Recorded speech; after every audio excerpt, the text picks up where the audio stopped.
nggak sih Anda ngerasa seolah-olah Anda tuh tiba-tiba aja ada, kayak dilempar ke dunia ini tanpa peta, tanpa ada tujuan yang udah ditentuin? Kalau pernah, Anda nggak sendirian. Nah, kali ini kita akan mengulas eksistensialisme, sebuah filsafat yang nggak cuma ngasih pertanyaan-pertanyaan besar, tapi juga ngasih kekuatan buat ngejawabnya ke tangan Anda sendiri. Oke, kita mulai dari pertanyaan yang paling mendasar. Untuk apa sih kita hidup? Ini bukan pertanyaan iseng loh, ini inti dari pengalaman kita sebagai manusia.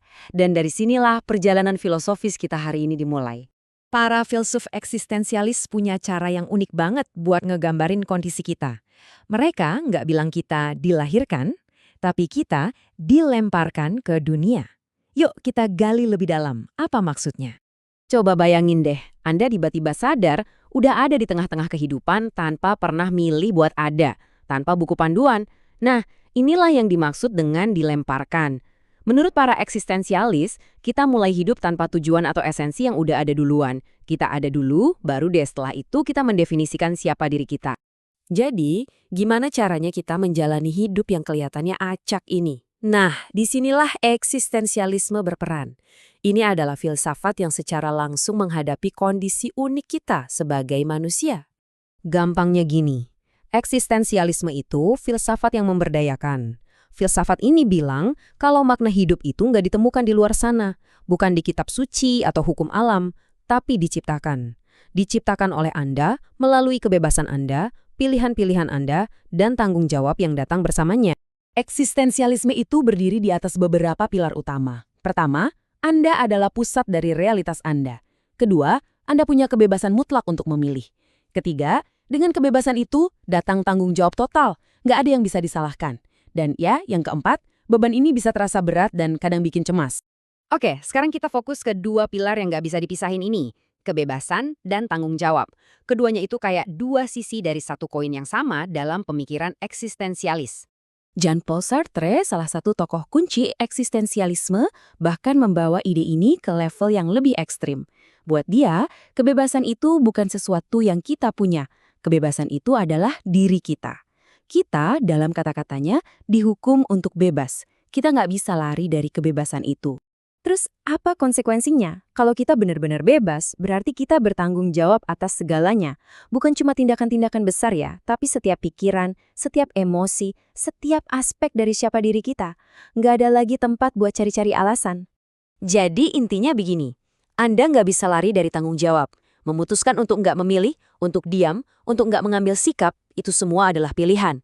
Dan Anda bertanggung jawab atas hasil dari diamnya Anda, sama seperti Anda bertanggung jawab atas tindakan Anda. Tentu saja, kebebasan total dan tanggung jawab penuh ini bisa terasa berat. Inilah yang oleh para eksistensialis disebut sebagai beban pilihan. Setiap saat kita dihadapkan pada persimpangan jalan yang gak ada habisnya. Setiap pilihan membentuk siapa kita nantinya.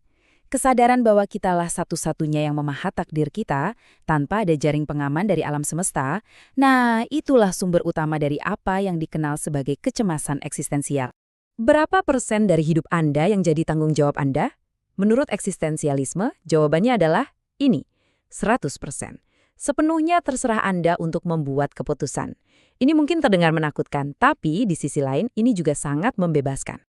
Oke, setelah kita bahas sisi yang berat, mari kita beralih ke sisi yang memberdayakan. Karena di dalam kebebasan radikal inilah terletak kekuatan terbesar kita, kemampuan untuk menciptakan makna kita sendiri. Di alam semesta yang nggak ngasih kita makna bawaan, ya kitalah yang jadi sumber maknanya. Apa yang penting? Apa yang berharga?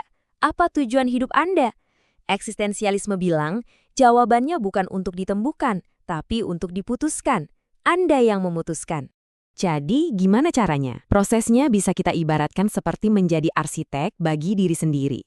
Langkah pertama, sadari dan rangkul kebebasan Anda. Kedua, pahami bahwa tindakan Anda bukan niat Anda yang mendefinisikan siapa Anda. Ketiga, terima sepenuhnya siapa diri Anda sekarang. Dan terakhir, secara sadar, bangun sistem nilai Anda sendiri. Nah, ini membawa kita ke kesimpulan dari penelusuran kita, sebuah pemikiran akhir yang merangkum semuanya. Inilah inti dari semuanya. Anda bukanlah produk dari takdir atau sifat bawaan yang nggak bisa diubah. Anda adalah akumulasi dari pilihan-pilihan Anda.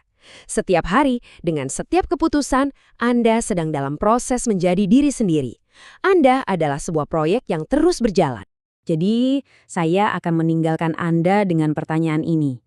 Ini bukan sekedar pertanyaan retoris, tapi sebuah ajakan untuk melihat ke dalam diri. Kalau setiap pilihan adalah goresan kuas di kanvas diri Anda, coba lihat lukisan yang sedang Anda buat. Anda sedang menjadi siapa? Itu adalah pertanyaan yang hanya bisa Anda jawab melalui tindakan Anda hari ini dan setiap hari sesudahnya.